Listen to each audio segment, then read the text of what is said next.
Good morning, YouTube. All right, I'm about to bring you a Christmas present. You want the most fabulous golden roasty chicken that you've ever had? How about 3 ingredients and about an hour in the oven? We're doing a buttermilk roasted chicken, and it is to die for. I promise that. All right, let's cook, y'all. We got a family to feed. Would you put the chicken away, please?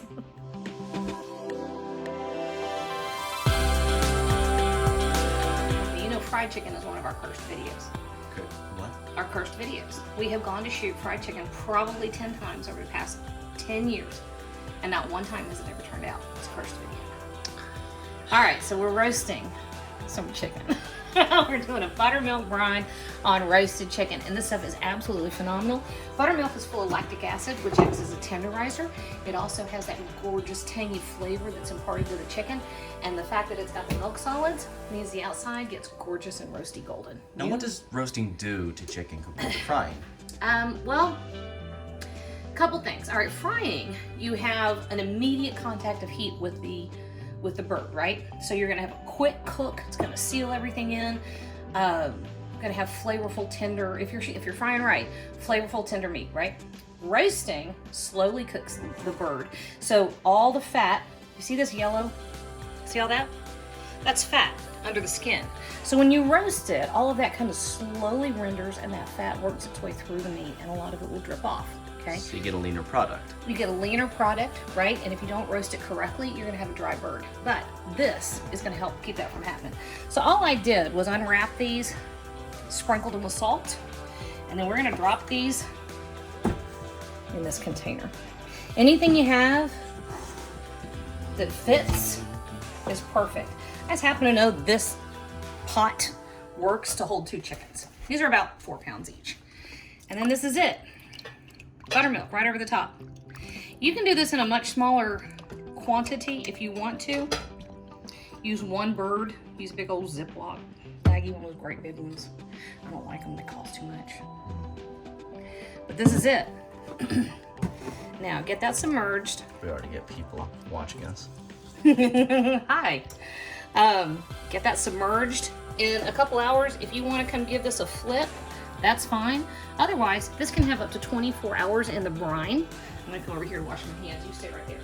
That can brine for up to 24 hours. I personally am only gonna give it a few hours just because of lack of planning on my part. And because it will look like it's supposed to look if I had done all my planning the right way. And so y'all can see how to do it the right way. So this is one of those do what I say and not as I do situations. All right, so give us a couple hours here. We going? All right, so we're gonna pretend that these went overnight. So we're just gonna pretend I'm that organized, which we all know I'm not. But we're gonna fake it. Okay, so here we go. Out of the zhuzh. Okay, so we're gonna start with our oven. We're not gonna get all precious and worry about trussing it up or anything like that. We're gonna let it just flop wide open. Get everybody out there. Gives it more chance for the heat to get everywhere. But we do have an oven preheated to 425 degrees, and we're gonna set a timer for about 20 minutes. We're gonna slide these guys into the oven just like this, 20 minutes, 425, like that. Then when our timer goes at 20 minutes, we're gonna drop the temperature down to 400 and give it another half hour, right? So our end goal is 165 degrees, and the oyster will take its temp. All in all, these guys are gonna take right about an hour to an hour and 10 minutes.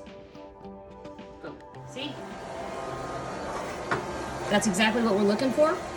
And Ricky is taking over my kitchen, so I'm gonna have to kind of like move it along. So we're turning our oven down to 400 degrees. We're gonna give it about another 45 minutes. All right, ready? All right, so we had 45 minutes in the oven. Sorry about the beeping. Voila. Tell me that's not one of the most beautiful things you ever saw in your life. Okay, those are beautiful. They are perfect. Ricky has been in my kitchen, so a little bit messy. Okay, so we're looking for 165 degrees in the thickest part of the thigh, right? So what happens if you don't have a thermometer? Okay, I'll show you what to do. You're looking for the juices to run clear, okay? So normally I tell you, let them rest. Don't puncture it, don't pick at it, don't poke it. But I want to show you this right here. Okay, you see that? Jojo, do you see that? See those juices? That's perfect, all right? Now, we're gonna leave this alone. We're gonna let it rest. And in about 20 minutes, we're gonna be able to call everybody to dinner. But in the meantime, check this out. Joey's working the camera for me, so he gets the call the piece he likes most. And that's that leg right there. Beautiful, perfect skin, juicy, tender inside. That, y'all, is about as perfect as it gets.